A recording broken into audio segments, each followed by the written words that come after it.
Hello second year के बच्चों, मैं आपकी सुमन चौधरी मैम हिंदी में अयोध्या सिंह उपाध्याय हरिऔध की पवन दूतिका मैं पढ़ा रही थी आप लोग को। वीडियो डालने में देर हुई है बच्चों, क्योंकि कभी कभी मोबाइल भी प्रॉब्लम क्रिएट कर देता है। देखिए, मैं अब आज आपको 21 नंबर का पद, 22 नंबर, 23 नंबर, 24, 25 और 26 इन सब पद्यांश की मैं व्याख्या करूंगी और ये पाठ यहाँ पर आपका आज मैं समाप्त कर दूंगी। तो हम जल्दी से अपने पाठ पर आते हैं। पवन दूतिका का आपको प्रसंग पता है, संदर्भ भी आपको ज्ञात हो चुका है। राधा पवन दूतिका से कहती हैं, धीरे लाना वहन करके नीप का पुष्प कोई, ओ प्यारे के चपल दृग के सामने डाल देना, ऐसे देना प्रकट दिखला नित्य आशंकिता हो, कैसे होती विरह बस मैं नित्य रोमांचिता हूँ। पवन दूतिका से कहती है राधा कि हे पवन दूतिका, जहाँ मेरे प्यारे कृष्ण बैठे हो उस उपवन या उस बागीचे में तुम जाना और धीरे धीरे अपने वेग से, अपनी गति से आगे करते हुए किसी वृक्ष का, नीप मतलब वृक्ष, किसी वृक्ष का पुष्प दिखाई दे तो उसे मेरे प्यारे कृष्ण के चपल, चंचल, चपल अर्थात चंचल, दृग अर्थात नेत्र के सामने डाल देना। इस प्रकार तू प्रकट करना कि मैं भी इसी तरह प्रतिदिन नित्य प्रतिदिन आशंकित होती हूँ। इसी प्रकार कृष्ण के वियोग में, प्रेम के वियोग के वश में मैं प्रतिदिन रोमांचित होती हूँ। अर्थात राधा कहती हैं पवन दूतिका से कि अचानक से तू उस कृष्ण के चंचल नेत्रों के सामने जब पुष्प को, फूल को लाकर डालेगी तो वो आश्चर्यचकित हो जाएंगे और हमारे बारे में स्मरण करेंगे। इस प्रकार तू अपने इस कार्य व्यापार से ये बता देना कि मेरा हृदय भी नित्य ऐसे ही आशंकित होता रहता है। मैं सोचती हूँ कहीं ऐसा ना हो कृष्ण आए और आकर चले जाएं और मुझे ज्ञात ही ना हो।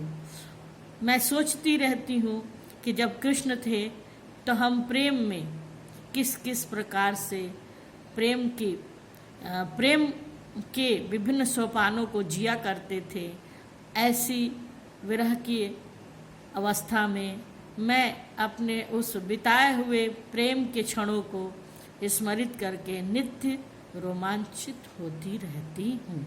बैठे नीचे जिस विटप के श्याम होवे उसी का, कोई पत्ता निकट उनके नेत्र के लेके हिलाना, यूं प्यारे को विदित करना, चातुरी से दिखाना, मेरे चिंता विजित चित्त का क्लांत हो कांप जाना।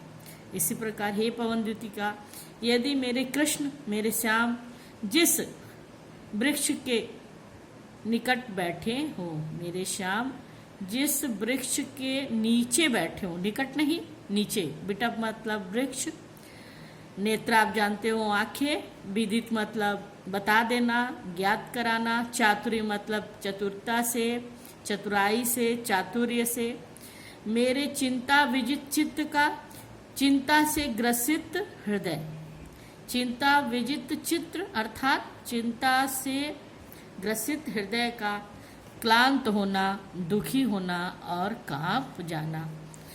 कि जिस वृक्ष के नीचे कृष्ण बैठे हो उसी वृक्ष का कोई पत्ता उनके निकट नेत्रों के ले जाना और उसे हिलाना। इस प्रकार हे पवन दूतिका, मेरे प्यारे कृष्ण को तू ये बता देना अपनी चतुराई से कि इसी पत्ते के समान मेरा चिंता से ग्रसित यह हृदय बार बार कांप उठता है और दुखी हो जाता है। जिस भी वृक्ष के नीचे श्याम बैठे हो उसी का कोई पत्ता लेना और कृष्ण के नेत्रों के सामने ले जाकर उस पत्ते को अत्यंत चतुराई से हिलाना ये उस कृष्ण को विदित कर देना कि इसी प्रकार मेरा अर्थात राधा का भी जो चिंता से ग्रसित हृदय है वो बार बार कांप जाता है और दुखी हो जाता है। सूखी जाती मलिन लतिका जो धरा में पड़ी हो, तो पाँव के निकट उसको श्याम के ला गिराना, यो सीधे से प्रकट करना प्रीति से वंचिता हो, मेरा होना अति मलिन और सुख दे नित्य जाना।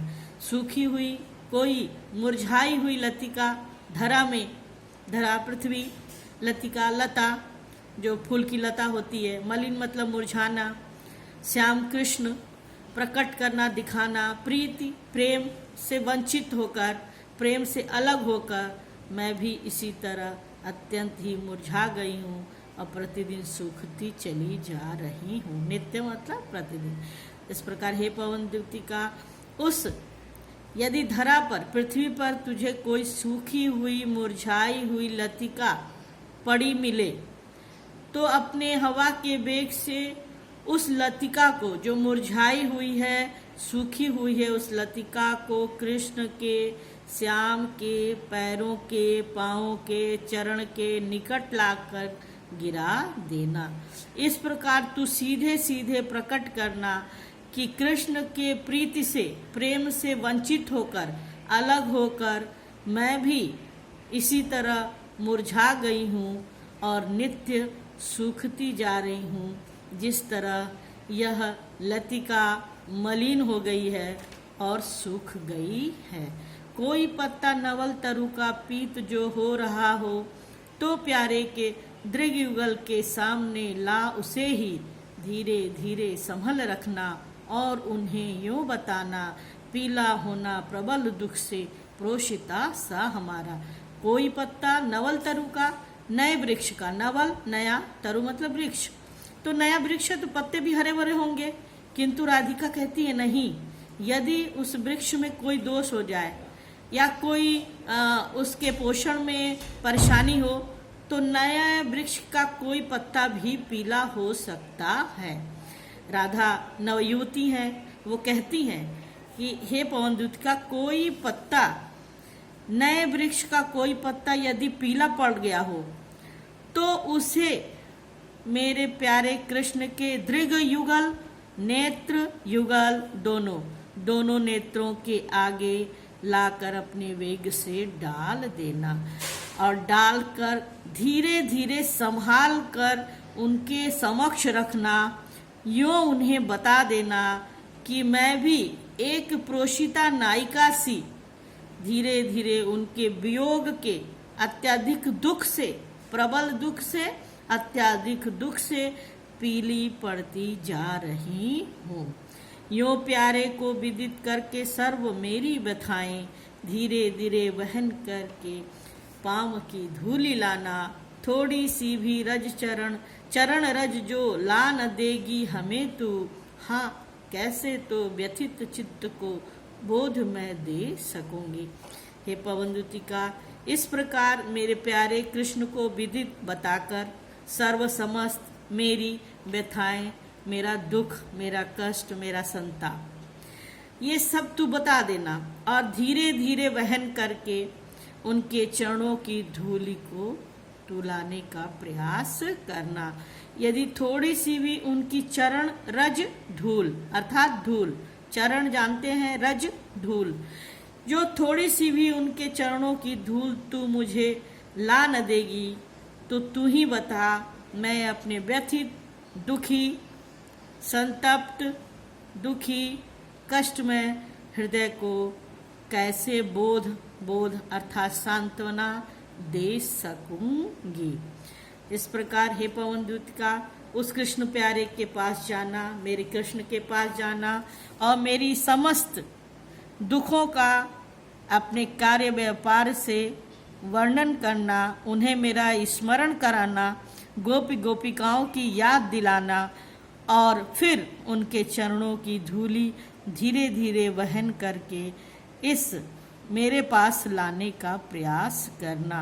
हे पवन द्युतिका, जो थोड़ी सी भी चरण धूलि तू ना ला सकी, तो तू ही बता कि मैं अपने इस दुखी हृदय को कैसे सांत्वना दे सकूंगी। पूरी होवे न यदि तुझसे अन्य बातें हमारी, तो तू मेरी विनय इतनी मान ले। ओ चली जा छू के प्यारे कमल पक को, प्यार के साथ आ जा। जी जाऊंगे हृदय तल में मैं तुझी को लगा के। हे पवन द्युतिका, यदि तुझसे अन्य बातें जो मैंने कही, जो मैंने तुझसे प्रार्थना की, जो संदेश कृष्ण के लिए दिया, वो बातें तू पूरी ना कर पाए, तो तू मेरी इतनी ही विनय मान ले, मेरी इतनी ही प्रार्थना मान ले कि तू चली जा मथुरा, और जहाँ मेरा कृष्ण हो उनके कमलवत चरणों को छू कर ही प्यार के साथ आ जा। उस छुअन को, उस स्पर्श को ही अपने हृदय तल से, अपने हृदय से लगाकर मैं जी जाऊंगी, मैं जीवित रह पाऊंगी। तुझसे विनम्र प्रार्थना है कि तू चली जा और मेरे कृष्ण के कमलवत चरणों को छू कर वापस आ जा। तो बच्चों, आज ये पाठ आपका पूरा हो गया है।